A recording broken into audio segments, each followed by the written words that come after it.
പോയാൽ കേസുകാരന്റെ നേതൃത്വത്തിൽ ഈ രീതിയിൽ പോയാൽ ഒരു ഭരണ തുടർച്ച ഉണ്ടാവുന്ന രീതിയിലൊക്കെയാണ് പറഞ്ഞത്. താങ്കൾ എന്താണ് ഞാൻ പറഞ്ഞല്ലോ, ഭരണ തുടർച്ചയ്ക്ക് അനുകൂലമായ രാഷ്ട്രീയ സാഹചര്യം തന്നെയാണ് കേരളത്തിലുള്ളത്.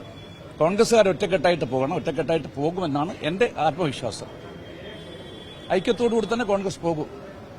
അവസാനം ഇന്ത്യൻ നാഷണൽ കോൺഗ്രസ് അധികാരത്തിൽ വരേണ്ട എല്ലാ സാഹചര്യങ്ങളും പരിപൂർണമായിട്ട് ഉപയോഗപ്പെടുത്താൻ കോൺഗ്രസുകാർ രംഗത്ത് വരും.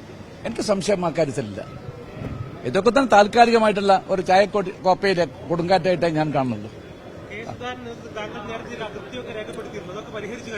എനിക്ക് എന്ത് അഭിപ്രായം ഉണ്ടെങ്കിൽ ഞാൻ പാർട്ടിക്കുള്ളിലാണ് ഞാൻ പറയാറ്. ഞാൻ പരസ്യമായിട്ട് പറയാറില്ല. എനിക്ക് പലരോടും അഭിപ്രായ വ്യത്യാസം ഉണ്ടായിരിക്കാം. അതൊക്കെ തന്നെ സംഘടനാപരമായ കാര്യങ്ങളാണ്. പാർട്ടിക്കുള്ളിൽ ചർച്ച ചെയ്യേണ്ട പാർട്ടിക്കുള്ളിൽ മാത്രമേ ഞാൻ ചർച്ച ചെയ്യാറുള്ളൂ.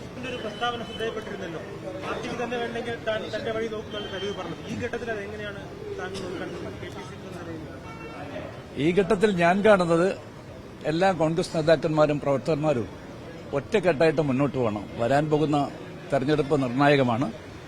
അത് ലോക്കൽ ബോഡി തെരഞ്ഞെടുപ്പാണ്.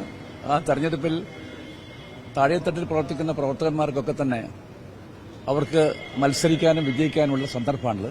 ഇത്രയും അനുകൂലമായ ഒരു രാഷ്ട്രീയ സാഹചര്യം 957 നമ്പൂതിരിപ്പാടിന്റെ മന്ത്രിസഭ കേരളം ഭരിച്ച ശേഷം ഇന്നുവരെ കേരളത്തിലുണ്ടായിട്ടില്ല. അത്രയും അനുകൂലമായ ഒരു രാഷ്ട്രീയ ഒരു സാഹചര്യമാണ് ഇന്ന് കേരളത്തിലുള്ളത്.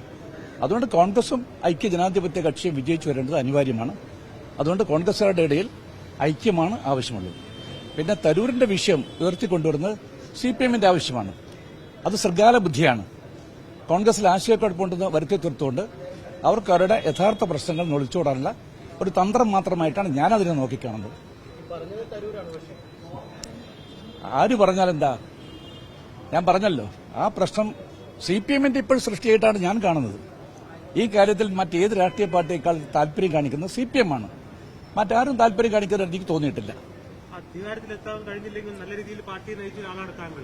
ഇപ്പോൾ കോൺഗ്രസ് നയിക്കാൻ പറ്റിയ നേതാക്കളില്ല എന്നാണ് അദ്ദേഹം പറയുന്നത്. അത് വസ്തുതയല്ലേ? അത് വിവാദപരമായ വിഷയങ്ങളെക്കുറിച്ചൊന്നും തന്നെ നമ്മൾ പരസ്യമായിട്ട് അഭിപ്രായം പറഞ്ഞത് ശരിയല്ല എന്നാണ് എനിക്ക് പറയാനുള്ളത്. ഞാൻ ഒരിക്കലും വിവാദമായ അഭിപ്രായങ്ങൾ പറയാറില്ല. സത്യസന്ധമായിട്ട് കാര്യങ്ങൾ പറയുമ്പോഴും പാർട്ടി താല്പര്യങ്ങൾ എനിക്ക് വളരെ വലുതാണ്. ആ താല്പര്യങ്ങൾക്ക് വിരുദ്ധമായിട്ട് ഞാനൊരു കാലത്തും പറയാറില്ല.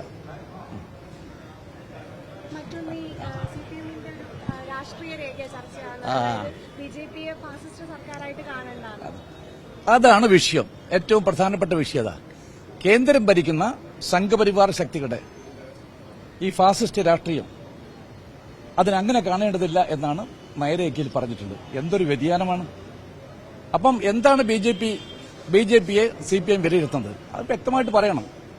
അതൊരു ഫാസിസ്റ്റ് രാഷ്ട്രീയ പ്രസ്ഥാനമല്ല, ഒരു നവ ഫാസിസ്റ്റ് രാഷ്ട്രീയ പ്രസ്ഥാനമായിട്ട് പോലും കാണാൻ സാധ്യമല്ല എന്നാണ് പുതിയ രേഖയിൽ പറഞ്ഞത്. ഈ നയവ്യതിയാനത്തെക്കുറിച്ച് അവർ കൃത്യമായിട്ടും ജനങ്ങളെ ബോധ്യപ്പെടുത്തണം. ഈ രീതിയിൽ പോയാൽ കേസുകാരന്റെ നേതൃത്വത്തിൽ ഈ രീതിയിൽ പോയാൽ ഒരു ഭരണ തുടർച്ച ഉണ്ടാവുന്ന രീതിയിലൊക്കെയാണ് പറഞ്ഞത്. താങ്കൾ ഞാൻ പറഞ്ഞല്ലോ, ഭരണ തുടർച്ചയ്ക്ക് അനുകൂലമായ രാഷ്ട്രീയ സാഹചര്യം തന്നെയാണ് കേരളത്തിലുള്ളത്. കോൺഗ്രസുകാർ ഒറ്റക്കെട്ടായിട്ട് പോകണം, ഒറ്റക്കെട്ടായിട്ട് പോകുമെന്നാണ് എന്റെ ആത്മവിശ്വാസം. ഐക്യത്തോടുകൂടി തന്നെ കോൺഗ്രസ് പോകും. അവസാനം ഇന്ത്യൻ നാഷണൽ കോൺഗ്രസ് അധികാരത്തിൽ വരേണ്ട എല്ലാ സാഹചര്യങ്ങളും പരിപൂർണമായിട്ട് ഉപയോഗപ്പെടുത്താൻ കോൺഗ്രസുകാർ രംഗത്ത് വരും. എനിക്ക് സംശയം ആ കാര്യത്തിലില്ല. ഇതൊക്കെ തന്നെ താൽക്കാലികമായിട്ടുള്ള ഒരു ചായക്കോപ്പയിലെ കൊടുങ്കാറ്റായിട്ടേ ഞാൻ കാണുന്നുള്ളൂ. എനിക്ക് എന്ത് അഭിപ്രായം ഉണ്ടെങ്കിൽ ഞാൻ പാർട്ടിക്കുള്ളിലാണ് ഞാൻ പറയാറ്. ഞാൻ പരസ്യമായിട്ട് പറയാറില്ല. എനിക്ക് പലരോടും അഭിപ്രായ വ്യത്യാസം ഉണ്ടായിരിക്കാം. അതൊക്കെ തന്നെ സംഘടനാപരമായ കാര്യങ്ങളാണ്. പാർട്ടിക്കുള്ളിൽ ചർച്ച ചെയ്യേണ്ട പാർട്ടിക്കുള്ളിൽ മാത്രമേ ഞാൻ ചർച്ച ചെയ്യാറുള്ളൂ. ഓക്കെ.